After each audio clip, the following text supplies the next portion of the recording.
श्री शंकर गीता अध्याय 3 वंदन शंकर महाराजांचं आपल्या सर्व भक्तांचं या चरित्र यज्ञाचं करून घ्यावे सहभागी. महाराजांविषयी जो अज्ञ त्याला हा चरित्र यज्ञ करून सोडील पहा तज्ञ. चरित्र यज्ञ महतीही शंकर महाराज यज्ञरूप भजता तराल संसार कूप. भावनांचे टाकता तूप यज्ञ होईल प्रज्वलित. बारसे झाले थाटात शंकर लीला दाखवित. लोक भारावून जात बाळलीला पाहुण.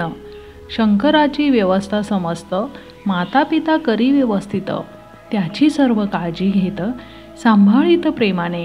उणीव त्याला भासू नये कमी काही पडू नये. त्रास त्याला वाटू नये काळजी घेत नेहमी. उपासना शंकराची घरात इकडे शंकरास सांभाळीत.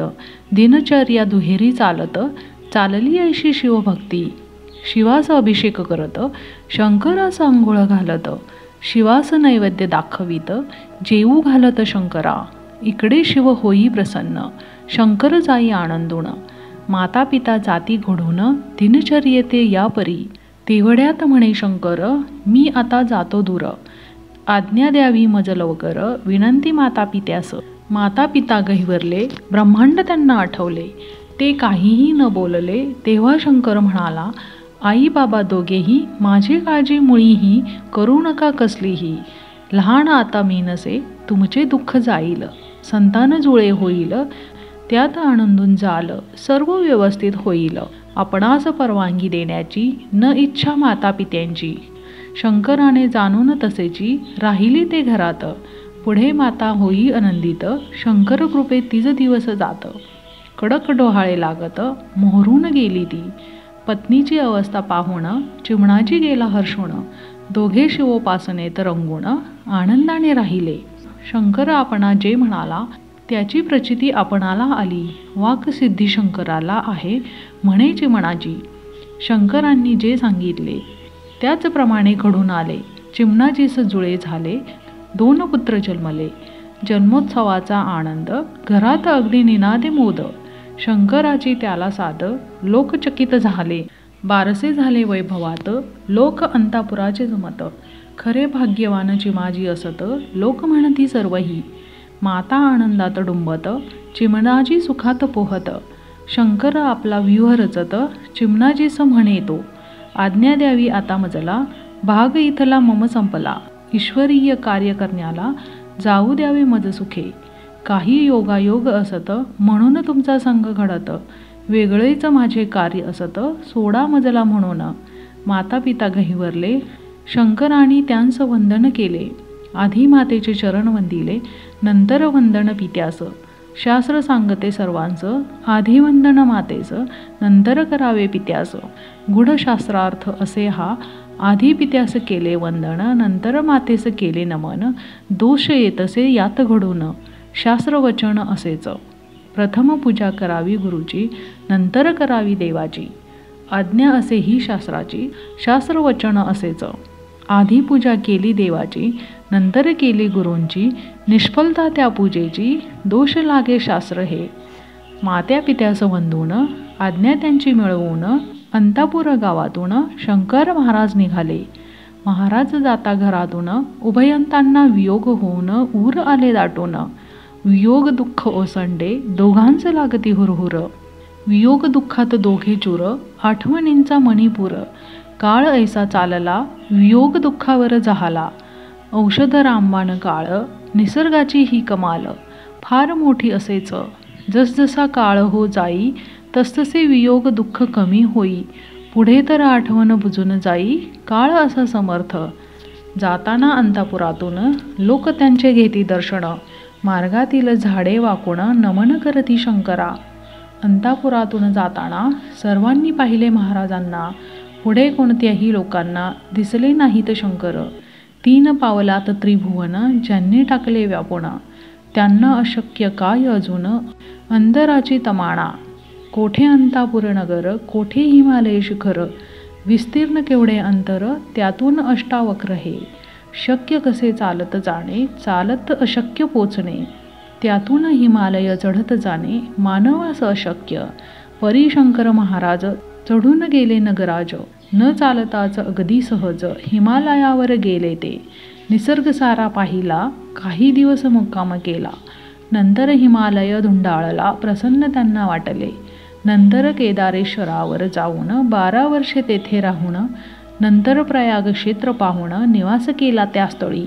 गंगा नदी अध्यात्माची, यमुना नदी विज्ञानाची, सरस्वती ती भक्तीची, त्रिवेणी संगम प्रयाग. गंगा यमुना सरस्वती त्रिवेणी संगम पवित्र अति. याच त्या संगमावरती राहिले महिने 15. त्रिवेणी संगमावरी राहिला जणू त्रिनेत्रधारी. निवांत तेथे वास करी, स्नान तीनही नद्यांत. तिन्ही नद्या संगमात महाराजांचा स्पर्श करीत. स्पर्श होता पावन होत, संगम तो सर्वही. महाराज शिरता पाण्यात, तिन्ही नद्यांची धांदल उडत. प्रथम स्पर्श आपणा हवा असत, तिन्ही नद्यांचे मानस. महाराज एका क्षणात तिघींनाही संतुष्ट करीत. पाण्याची हालचाल जी होत, पाहण्यासारखी असेच. हजारो माणसे संगमावर स्नान करूनी म्हणती शंकर, कोण त्यांना ओळखणार. उभा असून शंकर, तीर्थाचे तीर्थत्व वाढावे, क्षेत्रांचे क्षेत्रत्व वाढावे, पावित्र्याचे पावित्र्य खुलावे, म्हणून जाती सर्वत्र. कोणी आपणास पाहू नये, कोणी आपणास ओळखू नये, कोणास आपण कळू नये, योजना त्यांची होतीच. हे नवीन गृहस्थ कोण, येथे आले कोठून. काय येण्याचे प्रयोजन, कल्पना कोणा नसेच. तीर्थक्षेत्रांना भेटी देत, अनेक देशात हिंडत. फिरले सारा भारत, गेले युरोपमध्येही. सर्वत्र महाराजांचा संचार, जनमनांचा घेत समाचार. करण्या लोकांचा उद्धार, योजना त्यांची होतीही. महाराज विविध ठिकाणी, विख्यात विविध नावांनी, लीला त्यांच्या विविध असुनी, अतर्क्य करणी तयांची. सातपुडा ह्या भागात सुपड्या बाबा त्यांना म्हणत. मध्य प्रदेशात विख्यात गौरीशंकर म्हणूनी. देवी या बाबा म्हणून ख्यात गुजरात या देशात. जॉन साहेब त्यांना म्हणत युरोप खंडामध्येच. रहीम बाबा म्हणून ओळखतात त्यांना यवन. शंकर महाराज म्हणून महाराष्ट्रात ज्ञात ते. कुंवर स्वामी समर्थ म्हणतात खानदेशात. ख्यात पाश्चात्य देशात सेंट जॉन्सन साहेब. पंढरीनाथ पंढरपुरात. टोंबो म्हणत आफ्रिकेत. नूर मोहम्मद खान अरबस्थानात. लहरी बाबा मध्य प्रांतांत. मद्रासकडे गुरुदेव म्हणत. अशीच विविध नावे असत. प्रत्येक देशात ते राहत. सहस्रनामे तयांची, विविध प्रकारच्या देशांत, विविध नावाने प्रख्यात. परी सर्व हे महाराजाच असत, कळणार कोणा कसे ते. परमार्थ म्हणजे काय असे, हे लोकांना कळावे तसे.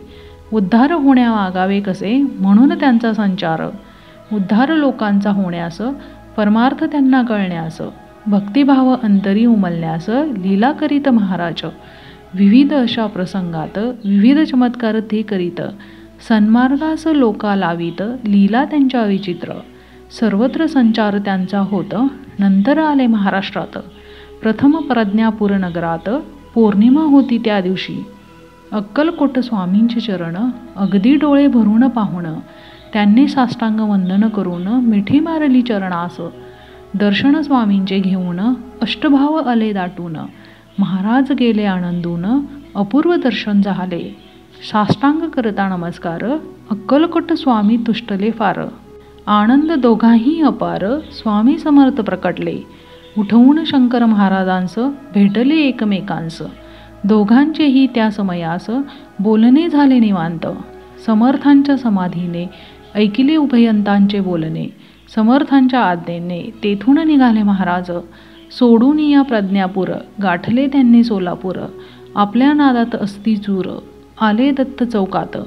त्या दत्त चौकातून जुने दत्त मंदिरावरून शुभराय मठ देखून महाद्वारी थांबले. त्या शुभराय महाराज मठात मठाधिपती महंत जनार्दन बुवा ते असत. भगवत भक्त संत ते. मठाच्या सभा मंडपात जनार्दन बुवा भजन करीत. भजनात अगदी रंगून जात, गात शास्त्रोक्त संगीत. त्यावेळी रागदारीत भजन त्यांचे चालले असत. जनार्दन बुवा खड्या आवाजात राग गाती शंकरा. शंकरा राग शंकर ऐकत. उभे महाद्वारात. उभे राहूनच ते गरजत, अल्लक म्हणून जोराने. जनार्दन बुवा भजनात अगदी तल्लीन झाले असत. त्यांच्या कानी गर्जना पडत पाहू लागले तिकडेच. त्यांना महाद्वारात भगवान दत्तात्रेय दिसत. दिव्य तेजस्वी अद्भुत दर्शन झाले बुवांना. रूप अत्यंत मनोहर, मनमोहक, अतिसुंदर. आनंदले बुवा फार, भावावस्था प्रकटली. अष्टसात्विक भाव सगळे त्यावेळी जागृत झाले. मन आनंदाने मोहरले, अनुभव दिव्य घेत ते. काही वेळ असाच जात, बुवा मग भानावरती येत. लगेच महाद्वार ते गाठत, दिसले शंकर महाराज. पाहून महाराज श्री शंकर, घातला साष्टांग नमस्कार. आनंदून गेले फार जनार्दन बुवा त्यावेळी. जनार्दन बुवांनी धरून हात महाराजांस नेले मठात. जमलेले लोक दर्शन घेत भक्तिभावे आदरे. बुवांनी पाहून महाराजांना ठेवून घेतले आपल्या सदना. आनंद वाटे त्यांच्या मना, महाराज येता मठात. महाराज शुभराय मठात, कोणाकोणास हे कळत. दर्शनासाठी लोक येत शुभरायांच्या मठात. महाराज आल्यापासून शुभराय मठ गेला फुलून. गर्दी लोकांची होऊन लोक येती दर्शना. शंकर महाराज राहत शुभराय महाराज मठात.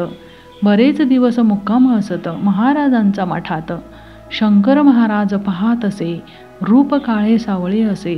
शरीर यष्टी खुजी दिसे, अष्टावक्र बांधाचं. दोन्हीही डोळे टपोरे, हियासारखे चमकणारे. मोठे तेजस्वी ते पुरे. भव्य भाल प्रदेश, दाढी मिशा भारदार.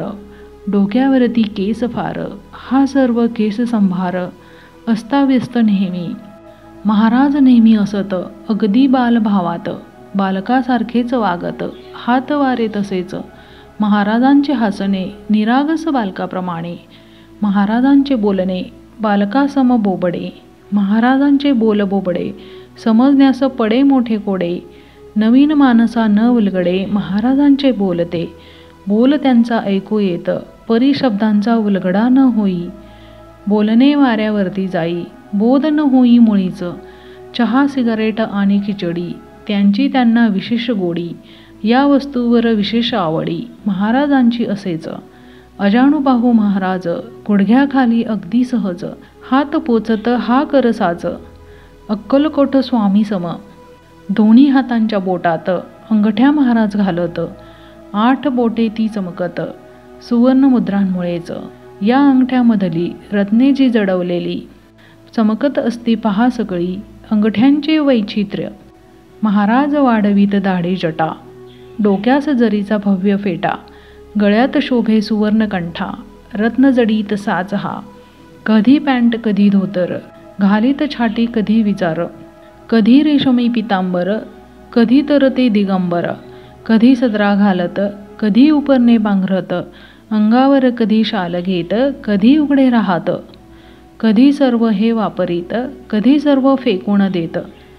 कधी केव्हा काय करत, नियम काही मुळीना. कधी भरजरी पोशाखात, रत्नजडीत अलंकार असत. महाराज राजेश्वर्यात राजयोगी म्हणून. कधी जात गोवा प्रांतात, कधी असत गुजराथेत. कधी राहत केरळात, कधी आंध्र प्रदेशी. कधी कर्नाटकात, कधी उत्तर प्रदेशात. कधी पाश्चिमात्य देशात, कधी महाराष्ट्रात. प्रवास एवढा अचाट, एवढ्या दूरचा अफाट. करीत अगदी बिनबोभाट, कसा करीत गुढ हे. अंग तर वाकडे असे, चालत जाणे शक्य नसे. एवढे प्रवास केले कसे, त्यांचे त्यांनाच ठाऊक. वंदून शंकर महाराजांचं महाराजांचे प्रवास. 3रा अध्याय हा खास येथे झाला समाप्त. श्री शंकर महाराज की जय.